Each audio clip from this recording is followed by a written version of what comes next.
TV আস্থার আওয়াজ।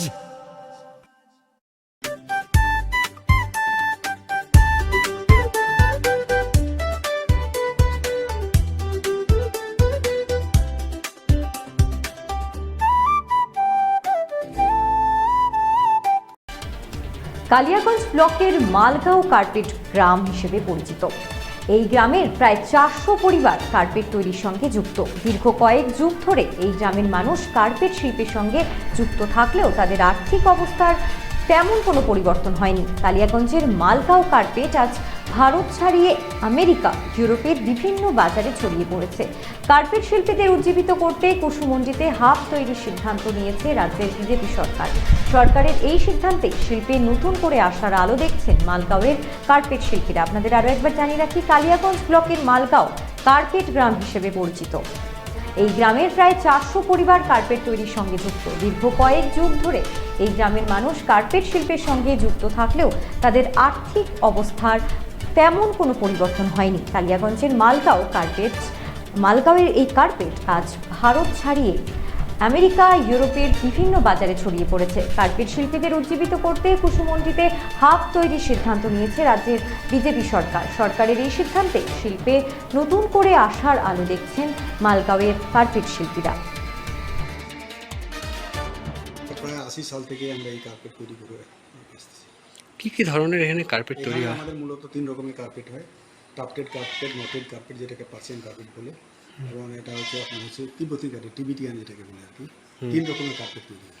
আচ্ছা, তো সম্প্রতি তো কিছুদিন আগেই মুখ্যমন্ত্রী একটা ঘোষণা করেছেন এই কার্পেট নিয়ে, কি বলবেন এই বিষয়ে? হ্যাঁ, আমরা বিশাল আশাবাদী নতুন সরকার প্রতি, এবং আমরা যেহেতু পিছিয়ে পড়া গ্রামের লোক, তাদের সাথে ডবল ইঞ্জিন সরকার আমাদের স্বার্থ রক্ষা করবে, এবং আমাদের সার্বিক উন্নয়নের জন্য কেন্দ্রীয় এবং রাজ্য সরকার যৌথ উদ্যোগে আমাদের ভবিষ্যতে আগামী দিনে যেন আমরা এখান থেকে এক্সপোর্ট ইম্পোর্ট করতে পারি, তারই ব্যবস্থার জন্য আমরা আশাবাদী। কতজন মিলে এখানে কার্পেট তৈরি এখানে করে? প্রায় আপনাদের এই এলাকায় প্রায় 600-র উপরে শ্রমিক কার্পেট শিল্পের সঙ্গে যুক্ত, প্রায় 400 উপরে ফ্যামিলি এর সঙ্গে ওতপ্রোতভাবে জড়িত। এই কার্পেটগুলো কোথায় যায়? এই কার্পেটগুলো বিদেশে চলে যায়, জার্মানি যায়, ফ্রান্সে যায়, আমেরিকায় যায়, বিভিন্ন দেশে এক্সপোর্ট হয়ে যায়।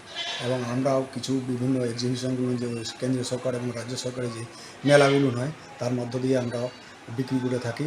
এবং কিছু প্রোডাকশন আমরা যারা এক্সপোর্ট করে, বিশেষ করে ভদোহী, উত্তরপ্রদেশে ভদোহী থেকে সেই জায়গায় আমরা দিয়ে দিই, যারা সরাসরি এক্সপোর্ট করে বিদেশে বাজারে।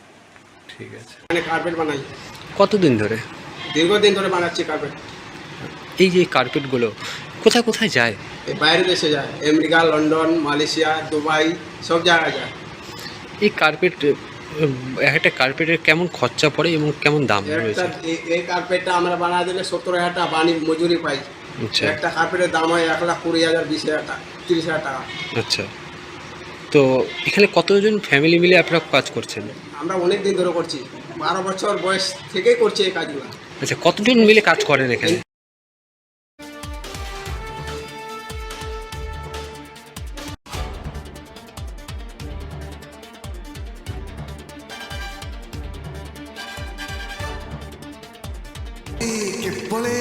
বড় মাছের স্বাস্থ্য দেখে শরীর খারাপ লাগে বুঝি?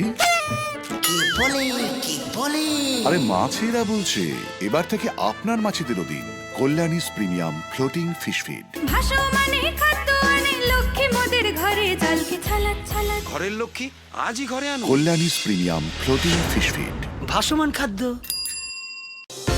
চোখের সমস্যা বাড়ার আগেই আজই আসুন জীবন রেখা হসপিটাল, আপনার পরিবারের নতুন ভরসা।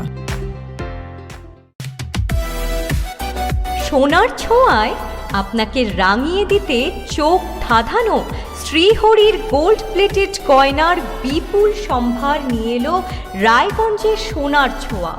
বিয়ে হোক কিংবা উৎসব অনুষ্ঠান, সোনালী মানতাসা, টাইচেন, সীতাহার, চূড়, চোকার, এমনকি মঙ্গলসূত্রে নিজেকে সাজিয়ে তুলতে আজই আসুন রায়গঞ্জের একমাত্র শ্রীহরির এক্সক্লুসিভ শোরুম সোনার ছোঁয়ায়।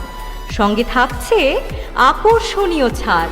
আমাদের ঠিকানা কলেজপাড়া বাজার, বিশ্ববিদ্যালয় মোড়, রায়গঞ্জ, উত্তর দিনাজপুর।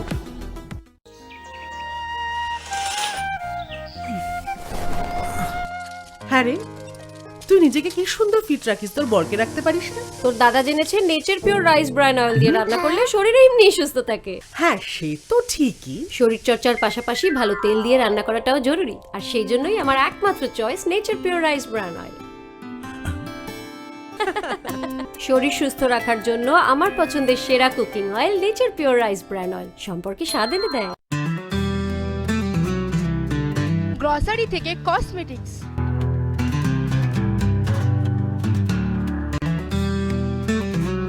আপনার যে কোনো প্রয়োজনীয় জিনিস পেয়ে যাবেন একই ছাদের তলায়। আমাদের ঠিকানা LIC মোড়, রায়গঞ্জ, উত্তর দিনাজপুর।